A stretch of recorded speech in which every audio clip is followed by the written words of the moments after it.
This week's lab was an extension of the prior week's lab, except we were challenged with changing our calculation of electric force and electric field from a point charge to a line charge. So I wanted to first go over the differences between point charges and line charges and why that's significant. So a point charge assumes that all the charge is localized at a single point. A line charge models the charge as being uniformly distributed across the tape, which we will demonstrate by using an infinite number of charges. Some problems with point charge is that point charge is an inaccurate representation of the electric field because it does not represent some of the vector cancellation that occurs from different points of the charged rod. This is why it will not be an inaccurate representation of the actual electric force. Hence, modeling line charge is a much more effective method. So the goal of this week was again to establish an accurate method for determining the electric force. Some relevant physics concepts that will come into play are electric field, derivative approximations, and Newton's third law.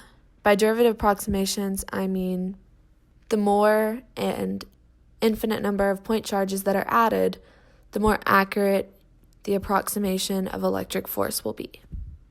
Assumptions that are made during this lab were that each U-tape had to be about the same amount of charge and that this charge was evenly distributed across the length of the tape. Additionally, air resistance is negligible. I'm quickly going to review some of my results from last week's lab. I calculated that the distance between tape strips was 1.5 centimeters. The gravitational force was equal to the mass of the tape times gravity, which totaled out to be 0.0018 newtons. I calculated the charge to be equal to 8.24 times 10 to the negative 9 coulombs. From the assumption that the tape is not moving in its levitated state, gravitational force and electric force will be equal. When calculating the charge using the line charge method, charge was equal to 8.24 times 10 to the negative 9 coulombs.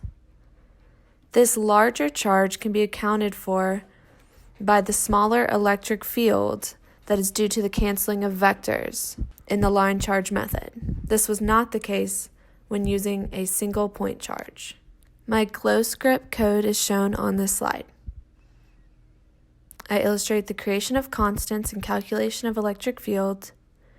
Creation of the top and bottom tapes is a series of point charges, loops generating electric field and force, and the creation of electric and the gravitational force arrows. This slide illustrates my model of the electric force vectors, the gravitational force vector, and the electric field vectors, which I was unable to illustrate the extent at which each point's electric field had an effect on another point. This is why my arrows are all pointing in the positive y direction. For final questions, if I had modeled the tapes as a single point charge in the previous lab, my model would have been correct. However, like I stated, this is a less accurate method for determining the electric field and electric force of the tape because it does not take into account the way that the vectors cancel. And for the final question, these estimates differ because the line charge method takes into account the way that electric field vectors cancel and add to create a net electric field at each of the point charges. Because the electric field is smaller, the charge must then be longer or larger, and thus is a more accurate method for determining the electric force. Thank you.